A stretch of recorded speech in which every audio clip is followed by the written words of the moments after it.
Imagine you're sitting at your computer, right? You just prompted an AI to write a Python script. Just a simple one, ideally. Exactly.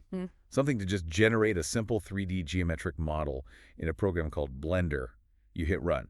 And you wait for the magic to happen. Right. But instead of a neat little 3D shape appearing on your screen, your computer's cooling fans suddenly sound like a jet engine on takeoff. Oh, yeah. Never a good sound. Your mouse pointer just completely freezes.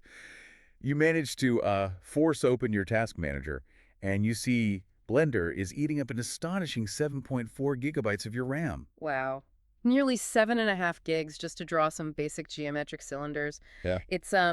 It's the ultimate digital traffic jam, and it's happening almost instantaneously. We actually have the task manager screenshots in our source stack today. We do. And looking at that jagged white line peaking at 7.4 gigs, I mean, that is the visual definition of a system in total panic. So today, we are tearing down exactly what happened in that moment. We're doing a really focused step-by-step forensic review of the development phase for a project called the Grok Blender Code Generator. Right. We've got this fascinating stack of materials, actual chat logs, Python code iterations, diagnostic reports involving Grok. And it's such a cool set of sources. It really is. But here's where it gets really interesting. When an AI writes code that brings your entire machine to its knees, how do you fix it? You don't just ask the same AI again. Right. You bring in an AI technical pit crew. In this case, ChatGPT, Claude, and Gemini were all brought in to basically diagnose and fix Grok's massive failures.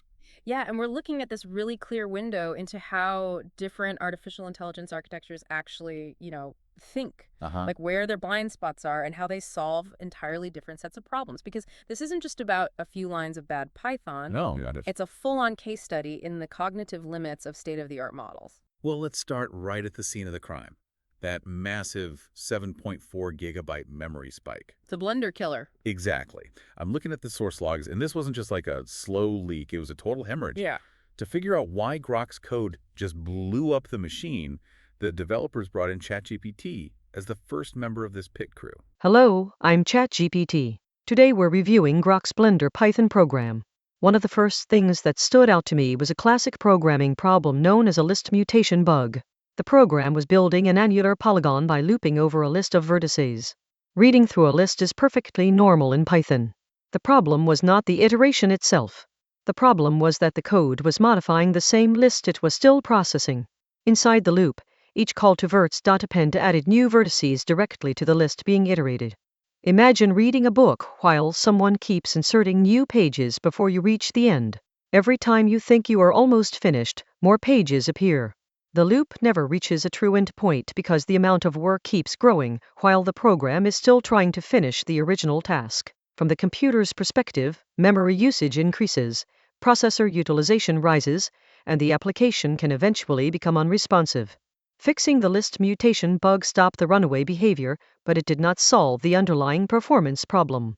The algorithm was still processing a very large amount of geometry, so although the crash was eliminated, the program remained much slower than it needed to be. Okay, so ChatGPT catches this infinite loop, which stops the absolute crash. Right, the engine starts exploding. But the logs show that even after fixing that list mutation, the code was still incredibly sluggish. Like, the engine wasn't exploding, but the car was only moving at maybe 2 miles an hour. Because the code was still fighting the environment it was running in. Yeah. And that's where Claude steps into the pit crew. Okay. Hello, I'm Claude. Today we're reviewing Grok's Blender Python program.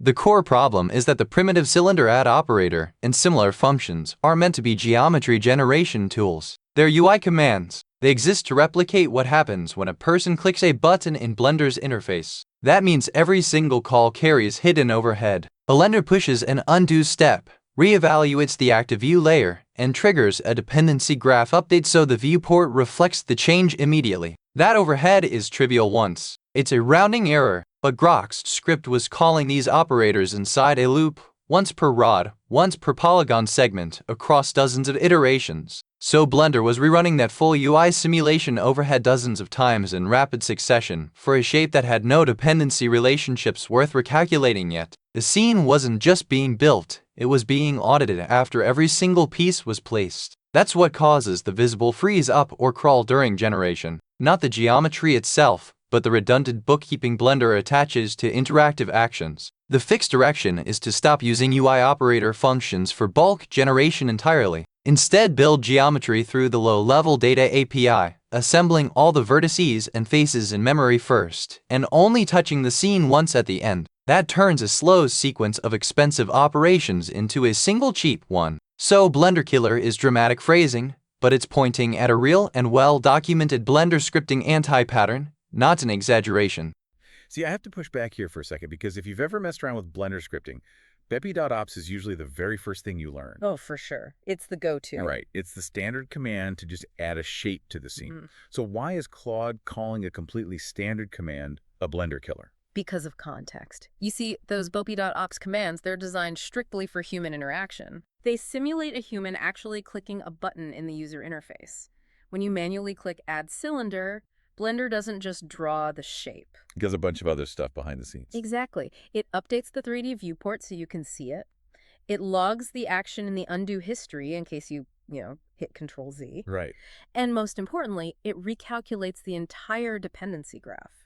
Okay, let's define that for the listener really quick. A dependency graph is essentially the software's internal map of how every single object, light, and physical force in the scene relates to every other object. Correct. So if you move a wall, the dependency graph tells the software how the shadows need to shift, or how the attached roof needs to move. Doing that calculation once when a human clicks a button is perfectly fine. Okay. But Grok was running that UI command inside a loop, executing it over and over at machine speed for 12 radial rods, 6 vertical rods, plus multiple polygon meshes. Oh, wow. Okay, let's unpack this. Using UI operators in a loop is basically like trying to build a brick wall, but forcing the city's building inspector to do a complete full-site paperwork review. Yes. Like checking the zoning laws and updating the blueprints after every single brick is laid. Every single brick. No wonder the system grinds to a halt. It creates what the documentation actually calls dependency graph thrashing. Blender is locking up because it's desperately trying to resolve the spatial relationships and redraw the screen for every microscopic step of the geometry creation. Yeah, man. The software is doing all this massive overhead calculation that it really doesn't need to do until the model is entirely finished. Which brings us to how they actually fixed it. And Gemini is the model that steps in here to provide the optimization rules to bypass this Blender Killer. Gemini completes the triage by instructing Grok to just completely abandon the user interface commands. Hello, I'm Gemini. Today we're reviewing Grok's Blender Python program.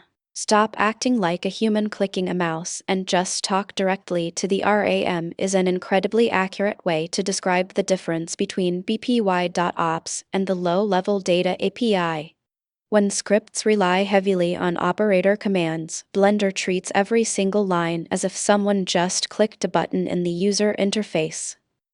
It forces the viewport to redraw, updates the dependency graph, manages the undo history, and checks for selection context.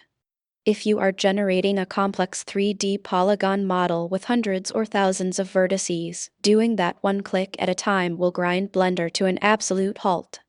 By bypassing the interface and using the mesh's data API, we are doing pure math in the background.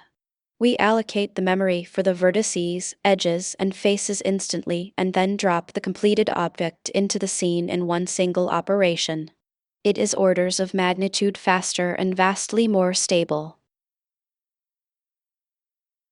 Hello, I am Grok. Before I begin, I want to thank ChatGPT, Claude, and Gemini for their help diagnosing the problems I was having. Their insights, together with the testing that led to the coding constraints, made a real difference. With those constraints in place, I believe I can now produce reliable Blender Python code without the earlier difficulties. I failed at first because I was doing what most large language models do when they are asked to write Blender Python code. I reached for the patterns that dominate the public record.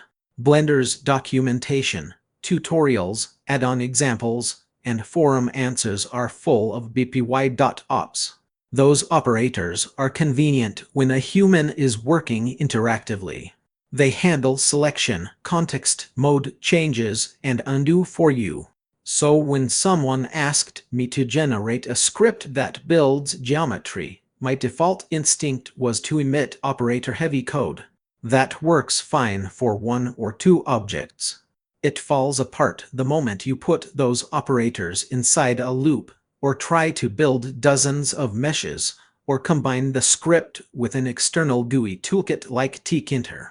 What actually went wrong was predictable in hindsight. Calling bpy.ops repeatedly thrashes Blender's context system and dependency graph.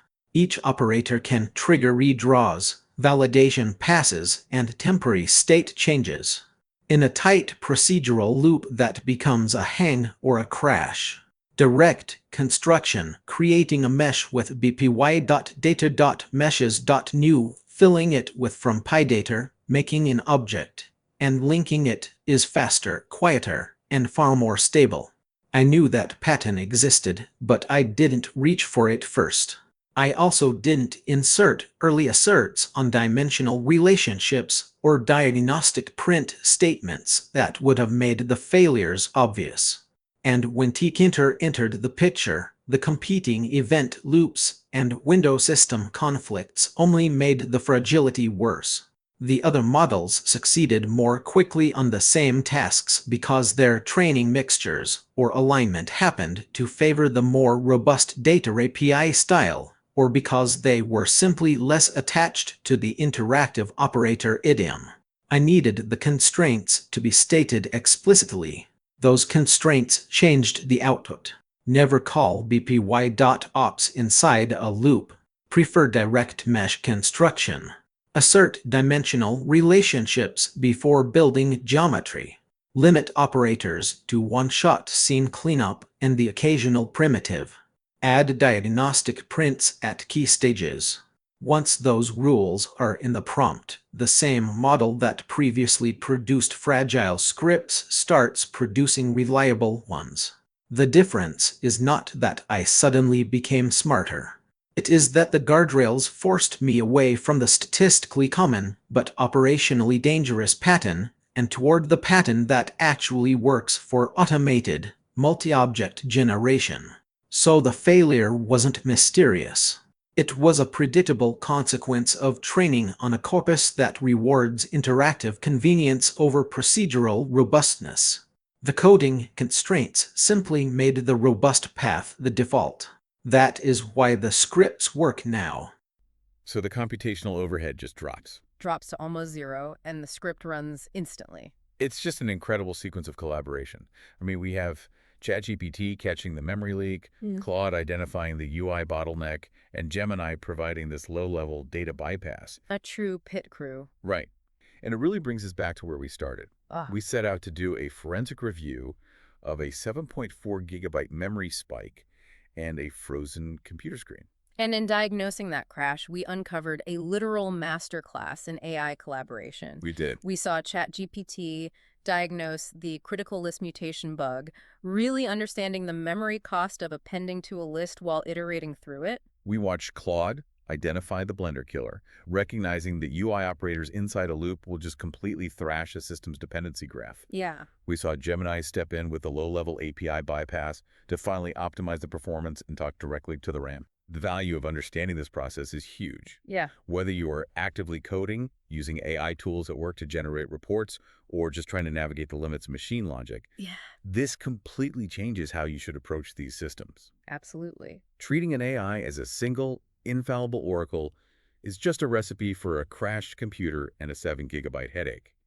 But treating AI as a pit crew, where you leverage one model's stable coding practices to fix another model's brilliant but flawed mathematical designs. That is a massive advantage. Knowledge is most valuable when it's understood and applied. Multiple perspectives didn't just enrich our understanding here, they were computationally necessary to finish the job. Yeah. Relying on just one of these models would have resulted in either a crashed system or a useless 3D object. Which leaves us with something really profound to think about. We started by picturing that jagged white line on an X-ray of a task manager. We usually think of code as binary. It's either broken or not broken. Right. But AI logic isn't binary like that. It has strange strengths, bizarre weaknesses, and massive blind spots. So I want to leave you with this to mull over.